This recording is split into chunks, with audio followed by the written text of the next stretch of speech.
Lors d'une rencontre avec la communauté d'affaires de la vallée du Richelieu, M. Paolo Cerutti, cofondateur de Nordvolt et président-directeur général de Nordvolt en Amérique du Nord, s'est adressé aux dirigeants d'entreprises et aux entrepreneurs de la région pour répondre à leurs questions et adresser les différentes opportunités de collaboration entre les industries.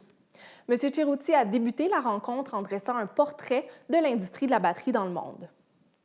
Le centre du monde de la batterie n'est pas encore la vallée du Richelieu. Ce n'est pas l'Europe non plus, c'est la Chine. À l'heure actuelle, 80% des batteries vendues dans le monde y sont fabriquées. Les entreprises ayant rencontré un succès remarquable ont développé des technologies d'une efficacité redoutable. Ils ont réussi à produire à grande échelle des batteries qui sont moins chères que toutes les autres. En moins de 10 ans, les entreprises chinoises du secteur des batteries sont devenues maîtres d'une industrie essentielle pour sauver la planète. Est-ce un problème? Oui et non. Non, parce que le monde a besoin de beaucoup de batteries et vite. Oui, parce que d'établir une dépendance sur le long terme pour des technologies stratégiques avec des pays considérés géopolitiquement à risque n'est pas souhaitable. Et parce que les batteries produites en Asie ne sont pas fabriquées de façon durable. Je vous donne un exemple. En Indonésie, où l'industrie du nickel est contrôlée par la Chine, la création de nouvelles mines de nickel transforme les océans en grandes flaques de boue chargées de métaux lourds. La mer de Kawasi est devenue orange, endommageant les récifs en tuant de grandes quantités de vie marine.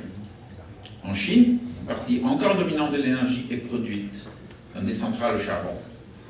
Les données montrent que pour chaque kilowattheure de batterie que produit la Chine, entre 100 et 130 kg de CO2 sont relâchés dans l'atmosphère. Si on laisse cette situation perdurer, les batteries deviendront simplement une façon plus innovante de générer des émissions. L'Occident aura aussi perdu une occasion de faire des choses autrement. Nous deviendrions des figurants dans l'économie de demain. La bonne nouvelle, c'est qu'il y a une alternative. Elle implique de produire des batteries en Occident qui soient concurrentielles, d'une manière qui soit respectueuse de l'environnement. C'est une course, ni plus ni moins. C'est une course contre le temps, une course contre les changements climatiques. Et ceux qui ne reconnaissent pas cette réalité sont au mieux désinformés, mais le plus souvent mus par des intérêts partisans et d'égoïsme de court terme. C'est aussi une course contre des compétiteurs avancés qui évoluent dans les environnements réglementaires beaucoup plus permissifs. Nordvolt est dans cette course. Et bien à des égards, la Montérégie en fait maintenant partie aussi. Comme Skellefteå avant elle. Skellefteå, c'est cette ville suédoise, près du cercle polaire, où nous avons implanté notre première giga-usine. Nordvolt 1. 1 signifie 1 en suédois. Notre première usine. Notre arrivée dans la communauté s'est faite de manière bien différente qu'ici, j'en conviens. Depuis 10 ans, cette ville industrielle était en perte de vitesse. Les jeunes quittaient massivement, les autorités, en collaboration avec les citoyens, ont cherché à la redynamiser.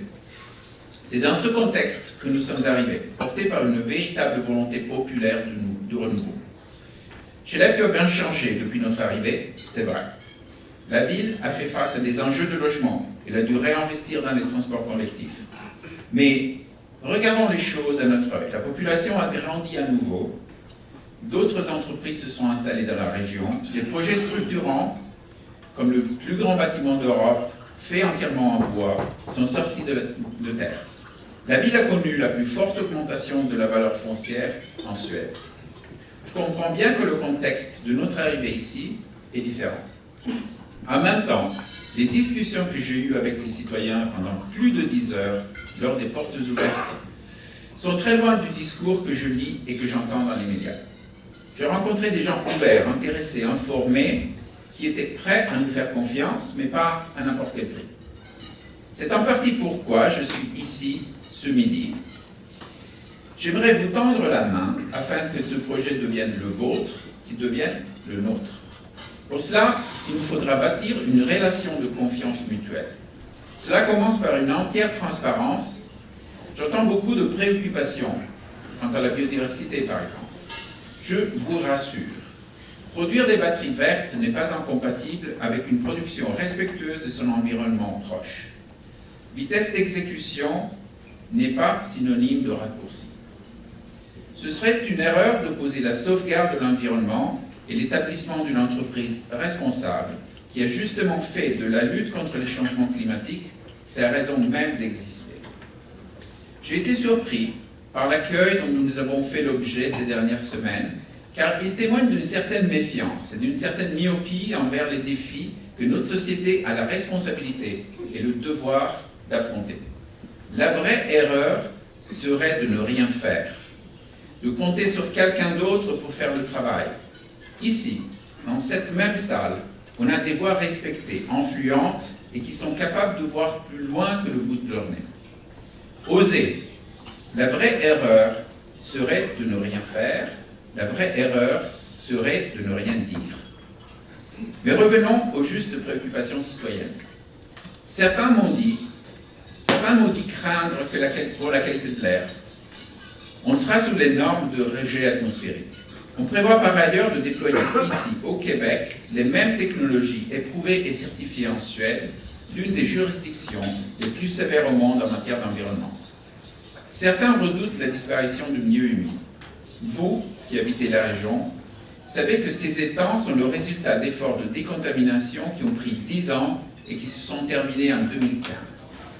Rendus nécessaires après 120 ans d'exploitation d'une usine d'explosifs au passé controversé, symbole de l'industrialisation du Québec d'une part, mais aussi usine au passé où les conditions de santé, sécurité et respect de l'environnement étaient d'une autre époque. Et ces 120 ans ont laissé des traces sur le terrain et dans la mémoire collective des riverains. Cela n'empêche pas que nous avons entendu l'importance de proposer des solutions qui rencontrent les exigences du ministère et de la société. Nous arrivons au Québec avec la ferme intention de respecter les règles. Je pense que cette confiance commune viendra aussi lorsqu'on aura surmonté des défis ensemble. Et nous en avons des défis devant nous. Sur la main-d'œuvre, j'ai lu que certains entrepreneurs de la région craignent qu'on leur vole leurs employés. Ce n'est pas dans notre intérêt. Ce n'est pas dans nos intérêts de démarrer une chasse au talent ou une escalade salariale. Ce n'est pas ce qui s'est passé en Suède non plus. Mais notre projet, porteur de valeurs sociétales fortes, d'une mission qui va au-delà d'un job et dans chaque enfant de moi, est assez là. À cela, les jeunes générations spécialement y attachent une valeur particulière et ce serait naïf de penser que nous n'allons pas être un employeur attractif.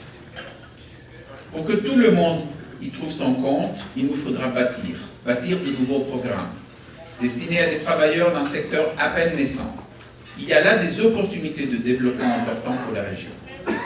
Sur les transports, on m'a expliqué que la route 116 est source de grands maux de tête. Nous sommes en faveur du transport collectif et de la mobilité active. Le monde a besoin de plus de batteries, mais le monde a aussi besoin de plus de vélos.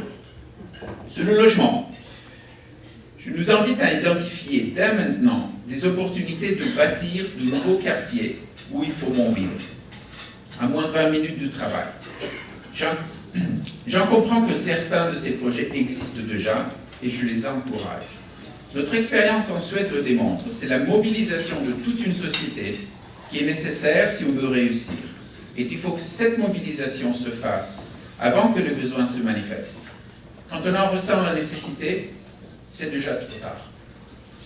Je vais m'arrêter ici en vous disant, nous, on a envie de courir avec vous. Je crois qu'ensemble, Northvolt et la Montérégie ont réuni les conditions d'un véritable succès collectif. Ce ne sera pas facile, mais je sens que vous avez aussi envie de courir avec nous. On dira un jour, dans un futur proche, ensemble, ici, se produisent les batteries les plus vertes au monde. Merci. En entretien avec M. Danny Michaud, président de Vogel, M. Cerutti poursuit en discutant de l'apport potentiel des entreprises locales dans le projet. Ils ne seront probablement pas ceux qui auront les contrats vis-à-vis de ces sociétés-là, parce qu'on utilisera des contracteurs plus plus importants qui vont créer cet écosystème, mais on va s'assurer que l'écosystème local est sollicité et a une chance et un privilège de pouvoir y participer. Une fois qu'on a couvert la partie construction, il y aura la partie opération. Et là, ça va vraiment couvrir tous les secteurs. Je prends un exemple, à Chelef, on a créé, c'est pas nous qui l'avons créé, mais on a facilité la création d'énormément de micro-entreprises dans le service, dans la restauration, dans le nettoyage d'habits spécifiques. Donc, il y a véritablement un écosystème qui s'est créé, et c'est un écosystème d'entreprises qui ne demandent pas un capital d'entrée très élevé. Donc, c'est des belles réalités. Et après, il y a toute la partie connexe à l'emploi, avec probablement plusieurs milliers de personnes qui vont travailler sur le site quotidiennement, même dans la partie construction à court terme. Il y aura besoin d'hébergement, il y aura besoin de restauration, il y aura besoin de tout un tas de services annexes qui sont énormes. Notre objectif au Canada, c'est aussi d'amener la chaîne de valeur de production. Alors, il y a une chaîne de valeur de production liée aux matières premières, qui est balbutiante, parce que historiquement, le Canada a été plutôt un exportateur de minerais qu'un pays qui transformait et utilisait et donnait de la valeur aux ressources naturelles locales. Donc ça prend du temps de faire cela. Tout ce qui se passe à Bécancour va dans ce sens-là, mais si vous regardez les dates auxquelles ces industries vont commencer à véritablement produire, c'est 2025, 2026, 2027. Donc ça va prendre une décennie d'en arriver là. Et après, il y a un autre volet qui est le volet équipement. L'industrie de la batterie est une industrie jeune, qui a grandi en Asie. Une grande partie des sociétés qui fabriquent de l'équipement spécialisé pour la batterie se trouvent en Asie. On a dû acheter beaucoup d'équipements en Asie pour la Suède. Depuis 5-6 ans, on a fait un travail très minutieux en Europe pour développer des réalités locales de compétences. Donc on est allé chercher des entreprises qui finalement avaient des compétences qui étaient transposables à la fabrication d'entreprise, et on leur a enseigné ce que ça voulait dire de faire des batteries. Il faudra qu'on fasse la même chose ici, mais ça va prendre plus de temps. Alors que plusieurs entreprises d'ici peinent à recruter de la main-d'œuvre, Nordvolt prévoit engager plus de 3 000 employés. Voici ce que M. Cerutti avait à dire à ce sujet. L'expérience de Suède nous montre qu'il faut être rassuré. C'est pas ce qui s'est passé. On n'a pas vidé les entreprises de Chelef de leurs employés. On n'a pas non plus intérêt à acheter ces gens. Parce que si on crée une dynamique sur le marché salarial qui est en escalade, nous, on ne sera pas compétitifs non plus. Donc, on n'a pas cet intérêt, donc on va vraiment jouer le marché. Comme je le mentionnais dans mon allocution, je pense que Nordvolt va rester une entreprise attractive de par les valeurs et la mission qu'on a. Donc ça, c'est une réalité, et on va pas changer ça. Mais encore une fois, la première semaine après les annonces, nous avons reçu 3000 candidatures spontanées, et j'ai pas l'impression qu'il y ait eu envie créée. Chez nous, personne n'est parti. Voilà. Ça me rassure. Non, mais effectivement, je pense que c'est rassurant d'entendre. Je pense qu'il faut continuer de travailler ensemble. C'est un défi chez nous continuellement de trouver d'emploi. Je pense que de le faire ensemble, c'est beaucoup plus facile que de le faire en opposition. Autre petit point aussi qu'on a effleuré, et je comprends que vous n'êtes pas le gouvernement, je comprends que vous n'êtes pas redevable des transports en commun, mais si on s'est établi dans notre belle région, c'était pour éviter le trafic. Même ici, à 15 minutes, on en prend d'autres. Puis je dis à Paulo, j'ai dit, moi, ma femme travaille en Anjou, imaginez à 1h45 le matin, 1h45 le soir. pour se rendre à la maison, d'être à Saint-Hilaire. Les pourparlers sont entamés avec le gouvernement. Vous comprenez le dynamisme d'avoir 10 000 personnes qui vont se déplacer dans une région dans peu de temps. Comment vous voyez ça? C'est une préoccupation légitime.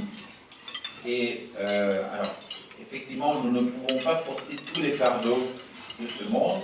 Nous avons un devoir, c'est celui d'alerter et de pousser l'infrastructure en avance par rapport à l'arrivée des problèmes.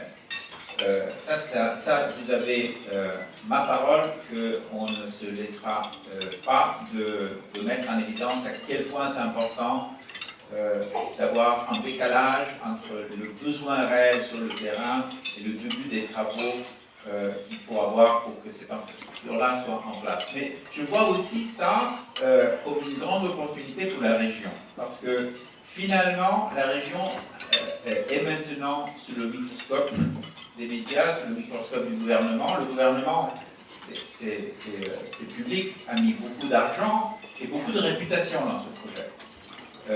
Et finalement, vous avez une chance unique qui est d'utiliser cette dynamique-là pour pousser des dossiers qui avaient eu du mal à être entendus par le passé. Ayant ouvert sa toute première usine en Suède, M. Cerutti revient sur l'expérience vécue là-bas. Je pense qu'ils ont appris à vivre avec nous, au sens où... alors ça, c'était aussi un autre Northvolt. Northvolt de 2018, quand on a commencé à construire, c'était beaucoup moins mûr. C'était une entreprise de 100, 150 personnes. Et donc, on était très confus, très désorganisés. On voulait aller très vite et on s'est confronté à une équipe municipale et gouvernementale qui n'était pas habituée à cette vitesse. Nous avons appris à leur apporter des solutions plus qu'apporter des problèmes. Ils ont appris à travailler avec nous. Je pense qu'ils nous font vraiment confiance. Il y a une grande transparence, on parle des problèmes et des difficultés de façon très, très ouverte. Et globalement, la ville qui avait vraiment... vous me permettez, je fais un pas en arrière sur un peu d'historique. En fait, nous avons en Suède, nous avons eu un processus qui est très différent du processus canadien. En Suède, on a dit, on veut faire une usine de batterie, voilà à quoi ça ressemble, qui on veut. On avait présélectionné à peu près 20 municipalités en Suède, on a reçu plus de 40 candidatures de villes qui voulaient de nous. Et Skellefteå n'était même pas dans les villes que nous avions consultées, ils sont arrivés, ils ont frappé à la porte. Donc Skellefteå était vraiment en mode pool à 100%. À 100%. Donc, pour nous démontrer cela, ils nous ont trouvé le terrain et nous, on n'était pas encore financés à l'époque. Donc, on n'avait pas l'argent pour acheter le terrain, on n'avait pas l'argent pour faire des travaux de préparation du terrain. Et la ville a dit, pas de problème. Moi, j'ai une entreprise qui s'appelle Skellefteå Kraft, qui est entièrement détenue par la ville de Skellefteå, qui est l'entreprise électrique. Il y a plein de petits producteurs d'énergie hydroélectrique en Suède, c'est encore très remonté. Ils ont quand même un bilan solide. Ils ont dit, j'utilise Skellefteå Kraft pour vous acheter le terrain et je vous le prépare à risque. Ils ont mis 40 millions d'euros là-dedans pour nous. Pour acheter 200 hectares et pour préparer le terrain, en croyant que Northvolt aurait le succès de réussir à financer l'entreprise. Vous voyez, le contexte est un peu différent. Lors de la période de questions animée par Mme Julie Larochelle, présidente directrice générale de la Chambre de commerce et d'industrie de la vallée du Richelieu, on a demandé à M. Cerutti quelles mesures seraient mises en place pour protéger la faune sur le terrain.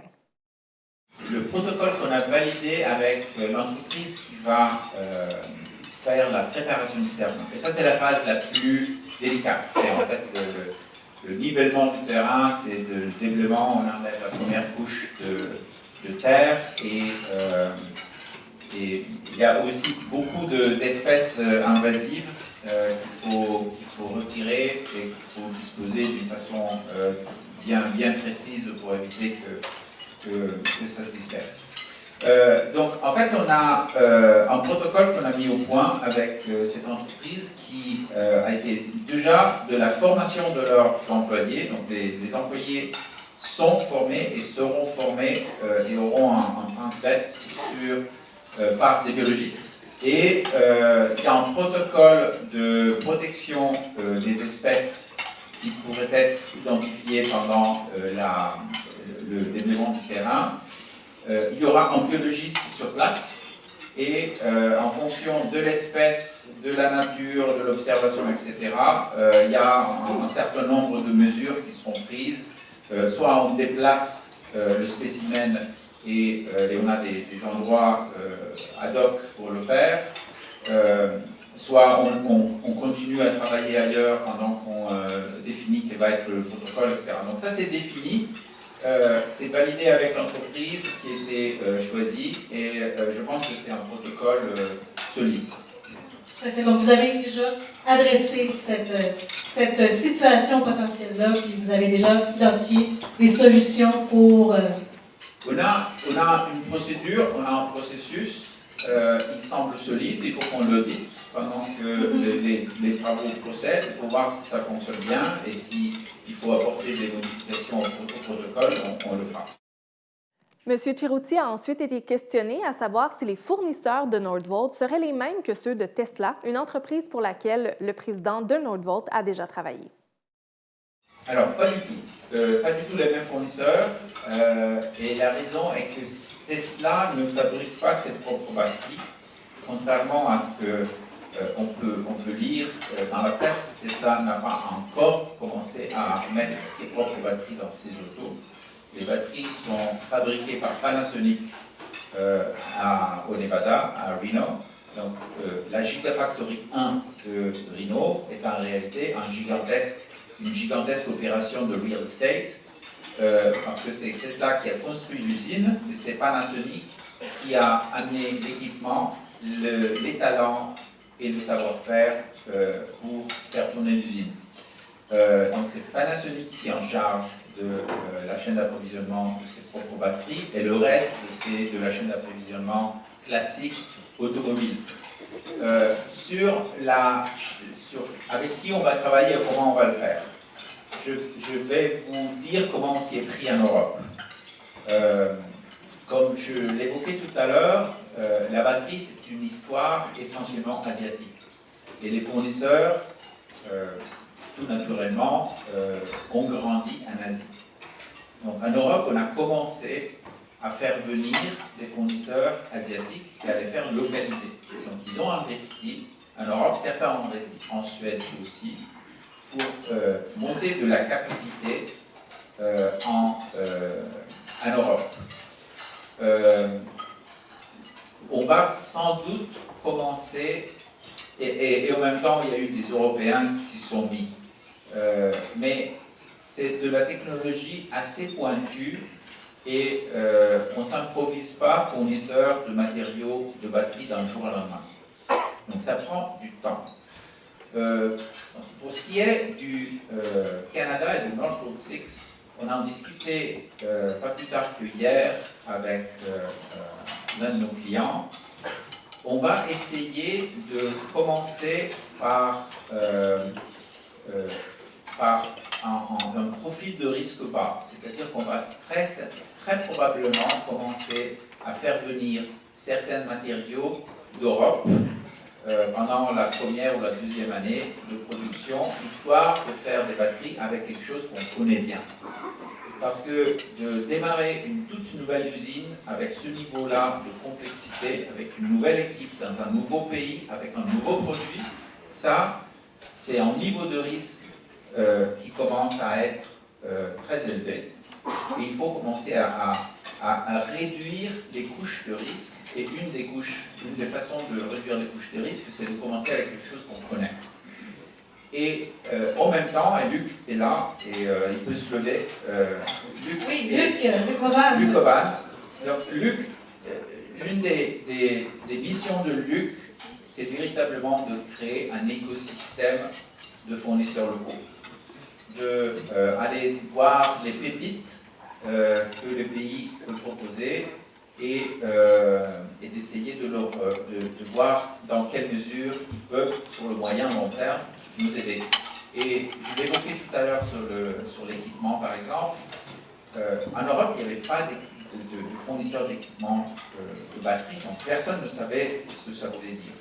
Par contre, pour faire des batteries, ça fait appel à un certain nombre de compétences. Ça fait appel à de l'automatisation à très grande vitesse. C'est un procédé qui se fait avec des chambres blanches, donc avec des niveaux de propreté et de contrôle de l'environnement qui sont extrêmement élevés pour protéger le produit, pas pour protéger l'individu. Et ça fait appel à des technologies de vision, donc de contrôle du produit à très très grande vitesse avec beaucoup de précision. Donc ce qu'on a fait, c'est on a fait une cartographie des industries qui avaient ces compétences-là, et on a trouvé les semi-conducteurs, on a trouvé la pharma, et on a trouvé le tabac, étonnamment. Et donc on est allé voir ces gens-là, et on leur a dit, tiens, nous on fait des batteries, vous n'en savez rien, laissez-nous vous enseigner ce que ça veut dire de faire des batteries. Par contre, vous avez le skill set industriel, ça nous a pris à peu près 5 à 6 ans pour sortir les premières machines. Quand même, hein? Donc je comprends qu'effectivement, pour limiter les risques, c'est une solution justement de faire venir... C'est une solution de attendant. moyen terme. Oui, c'est ça. C'est une solution de moyen terme. On veut le faire ici au Canada, on fera la même chose, mais il faut aussi qu'on soit très raisonnable dans les niveaux de risque qu'on prend. Aujourd'hui, en Amérique du Nord, c'est pas que au Canada, les États-Unis c'est la même chose. En Amérique du Nord, il n'y a pas un seul producteur qui soit capable de faire ce que certains producteurs font en Asie ou commencent à faire en Europe. Lorsque la production de batteries débutera, Nordvolt fera appel à des travailleurs étrangers temporaires. M. Cerutti explique les raisons derrière cette approche. Nous n'avons et nous ne voulons pas, et ça ne serait pas notre intérêt non plus, d'un point de vue économique, emporter de la force de travail de l'étranger pour faire tourner une usine. Ce serait du non-sens industriel, du non-sens économique. On ne veut pas non plus le faire sur la partie de la construction. Déjà, ça poserait des problèmes pratiques, même le français sur le terrain, les syndicats ne verraient pas ça d'un bon oeil. Et franchement, nous, on veut, comme je l'évoquais tout à l'heure, véritablement s'intégrer dans le tissu économique local. Par contre, de faire des batteries, ça fait appel à des équipements extrêmement avancés d'un point de vue technologique, très très pointus, et qui nécessitent des compétences uniques dans l'installation, le réglage, le démarrage et la formation de nos travailleurs à ces équipements-là. Et ça prend des gens qui savent le faire. Et ces gens-là, ils n'existent pas ici. Alors, on ne parle pas d'un électricien qui tire un câble et qui vient faire la connexion. On parle de gens qui savent faire fonctionner des machines de très grande complexité qui sont aujourd'hui pas produites ici au Canada. Et si en plus de ça, vous rajoutez le fait que si ce n'est pas eux qui le font, ils ne vont pas vous garantir la machine, ça rend la question un peu plus compliquée. Donc pourquoi aussi longtemps? C'est parce qu'on construit pendant aussi longtemps. Cela dit, ces gens-là, c'est des gens qui n'ont pas pour vocation à rester au Canada. Ces gens-là, c'est en fait des baroudeurs qui font ce métier-là partout dans le monde. C'est leur job. Ils vont passer d'usine à usine pour démarrer les usines. Après, ils disparaissent parce que le personnel sur place reprend le relais. Donc, ils viennent former finalement les gens d'ici. Ils viennent installer les machines, Ouais. ils viennent régler les machines, ils vont faire la formation, ils vont faire le démarrage, et au moment où l'efficacité de la ligne commence à être acceptable, ils vont laisser les clés de la maison à l'équipe locale et ils partent sur un autre chantier. Toujours lors de la période de questions, M. Cerutti précise les besoins de Nordvolt en termes de fournisseurs locaux durant la phase de construction. Court et moyen terme, c'est vraiment autour de la construction, oui. avec tous les corps de métier de la construction classique. Ça va de la charpenterie métallique à l'assemblage, des électriciens, des tuyauteurs, des couvreurs et compagnie. On va devoir faire des routes sur le site, on va devoir... il y aura de l'infrastructure et il y a aussi, n'oubliez pas, toute la partie d'infrastructure qui n'est pas sous notre contrôle. Le gouvernement s'est engagé à aménager des accès spécifiques sur le site pour éviter que nos propres camions, par exemple, d'approvisionnement pour la construction, prennent les mêmes passages à niveau. On a conscience que le passage à niveau est un sujet assez sensible dans la région. Donc il y aura des entrées dédiées, des passages à niveau dédiés pour le chantier. Tout ça va nécessiter de la construction et de l'infrastructure. Moyen terme, ça va être de tout, de l'industrie des services, de l'industrie du nettoyage, de l'industrie... le terrassement... et oui, mais même en opération, je parle en opération, il y aura de la maintenance... On va avoir nos équipes de maintenance, mais nos équipes de maintenance vont essentiellement s'occuper de l'équipement spécifique. De faire de la maintenance courante sur l'équipement, je dirais, de chauffage, de refroidissement, etc. Tout ça, on n'a pas intérêt non plus à le faire de façon internalisée nécessairement. En novembre 2023, Nordvolt a annoncé une toute nouvelle technologie, soit des batteries au sodium. M. Cerutti donne plus de détails à ce sujet. Alors, la technologie au sodium est très intéressante parce que c'est une technologie qui est très, très sûre et à moindre coût que la technologie qui est employée aujourd'hui sur les applications automobiles, par exemple. C'est très intéressant. On a fait l'acquisition d'une société qui s'appelle Altris, qui est à Uppsala, qui est une ville universitaire au nord de Stockholm. Il y a un très célèbre laboratoire de physique des particules qui s'appelle Angstrom Laboratory. La société est en fait, c'est d'autres chercheurs du labo qui ont monté la société. L'unicité de ce qu'ils ont réussi à faire, c'est qu'ils ont réussi à mettre au point un procédé de synthèse des matières actives qui est beaucoup plus simple et produit des matières qui ont une grande longévité. L'inconvénient du sodium ion est le fait que le sodium ion n'est pas aussi compact que le lithium ion. Donc, pour en même volume ou même unité de poids de batterie, on ne stocke pas autant d'énergie. Donc, c'est moins idéal pour du transport que ça l'est pour du stockage d'énergie stationnaire pour le réseau. Donc, ça va favoriser essentiellement l'arrivée davantage de renouvelables qui est dit non programmables. L'hydro est le renouvelable de rêve, parce que vous fermez le robinet quand vous n'en avez pas besoin, l'eau reste là et tout le monde est content. Ce n'est pas le cas du vent ou du soleil. Donc quand il y a du vent et que vous n'avez pas besoin de l'énergie, vous avez besoin de la stocker, et l'énergie électrique c'est très difficile à stocker. Donc le sodium-ion est idéal pour ce genre d'application. Donc ça va globalement accélérer l'adoption de renouvelables à l'échelle planétaire parce que ça va permettre à moindre coût de stocker plus d'énergie. Par rapport à la question relative au transport des employés, M. Cerutti précise qu'il s'agit d'une des priorités de l'entreprise actuellement. Mais ça fait partie, c'est très haut dans la pile, là, dans la liste des priorités. Et on voudrait commencer par faire revenir des trains du matin et du soir. Oui. Ça, c'est en low-hanging fruit.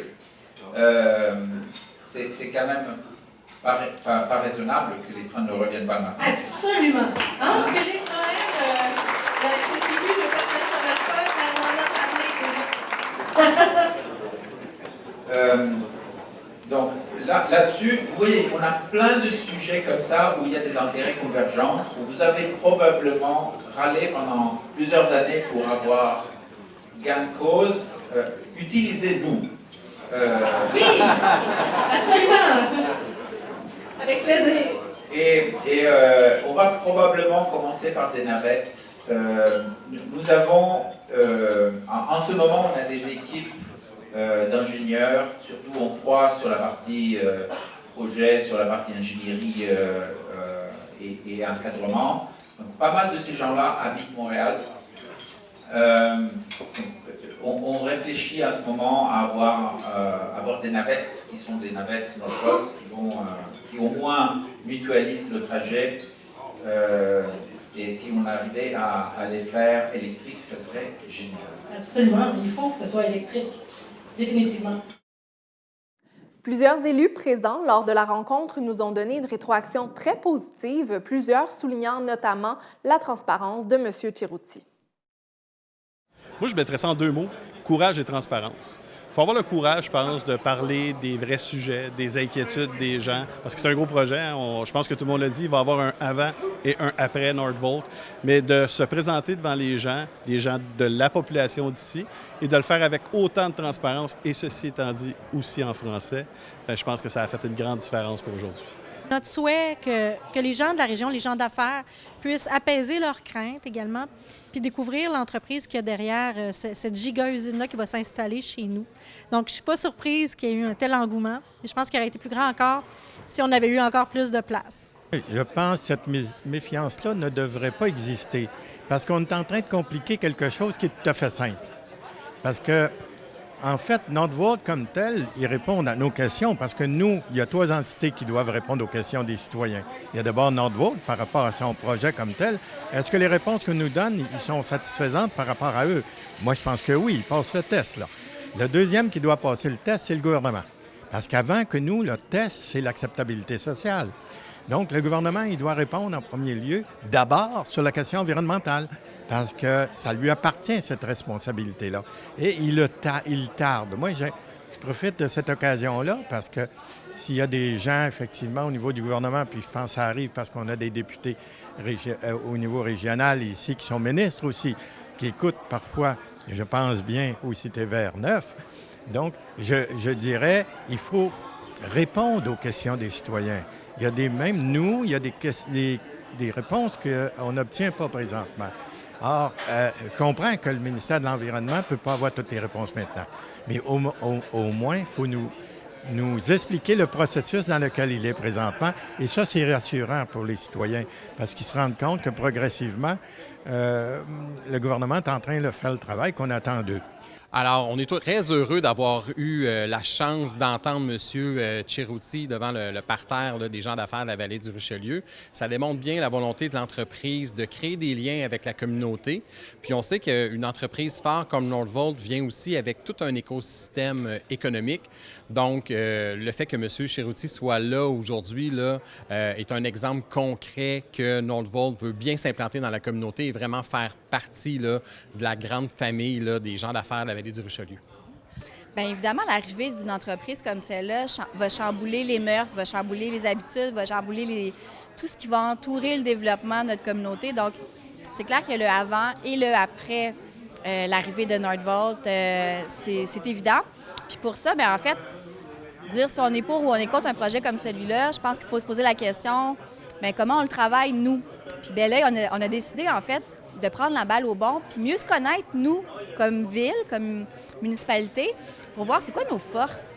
Où est-ce qu'on peut avoir certaines faiblesses dans l'accueil d'un gros joueur comme ça, un partenaire dans la région, dans la vallée du Richelieu. Fait que c'est vraiment une belle opportunité, je trouve, à saisir pour se re-questionner, se demander comment on peut être bon pour être complémentaire avec l'offre qui va être existante, comment on peut travailler avec le voisinage aussi, parce que oui, c'est à Saint-Basile, à McMasterville, mais inévitablement, il va y avoir des retombées vers Belleuil. On offre beaucoup de services à la population de la vallée du Richelieu. Donc, on se prépare, on regarde, on analyse, on est à l'écoute, on est curieux. On veut savoir, en fait, qu'est-ce qui s'en vient. Puis, je suis très, très contente de la transparence, en fait, que je sens depuis le début des démarches. Nous, on a été mis au fait, en fait, en même temps que la population, quelques jours avant la population, à la fin de l'été. Donc, on apprend à accueillir cette entreprise-là. Puis, je pense qu'il faut le faire tout le monde ensemble, avec bienveillance, puis avec transparence, pour être en confiance, puis avancer dans un projet qui est aussi gros que celui-là. Je pense que c'est la gestion du changement qu'on fait face. On arrive dans notre milieu qui est tranquille, parce qu'on est bien, bucolique. Le jour au lendemain, on dit un géant qui s'en vient vous regarder. Je pense qu'on est tous d'accord pour dire que ça va probablement amener quelque chose de bien.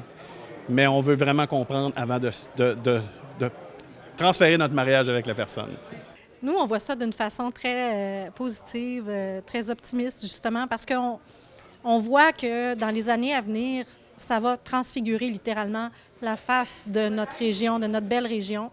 C'est un projet qui est vert, c'est un projet qui, donc, est positif pour la suite des choses sur la planète. Donc, d'être une chambre de commerce sur ce territoire-là, ça va nous permettre justement de nous positionner comme une chambre qui se met à l'avant-garde de toutes ces... c'est pas des tendances, de ces besoins, de ces exigences-là, et d'aider justement en influençant positivement la communauté d'affaires à prendre le virage vert. Il est minuit plus une. Fait que pour nous, ça nous donne cette voix-là, ça nous donne cette légitimité-là. Donc, c'est très positif. D'autres se préoccupent du fait qu'on a donné beaucoup. Oui, moi-même, j'ai été surpris de voir que les deux paliers de gouvernement ont donné beaucoup. Mais lorsque je compare, par exemple, le soutien financier qui est fait aux compagnies de pétrole par le Canada, il y a 85 milliards qui vont être donnés aux compagnies de pétrole d'ici 2034. Ah, c'est plus que 8 millions par année. Ah, alors que nous, pour un projet qui va être pérenne dans le temps, nous libérer justement des énergies fossiles, le montant qui est là devient une aubaine. On dira un jour, dans un futur proche, ensemble, ici, se produisent les batteries les plus vertes au monde. Merci. Bien, ce que je dis tout le temps, c'est que je comprends qu'il dit qu'on prend du temps à se faire aimer au Québec, mais je disais tout le temps, mon père et mon grand-père m'ont toujours dit, avant d'aller dans la chambre à coucher, il faut passer au salon. On est présentement dans l'étape salon. Puis par la suite, par contre, et c'est vrai, parce que moi, mes parents et mes grands-parents se sont aimés longtemps, quand l'amour commence, bien, elle dure pour longtemps.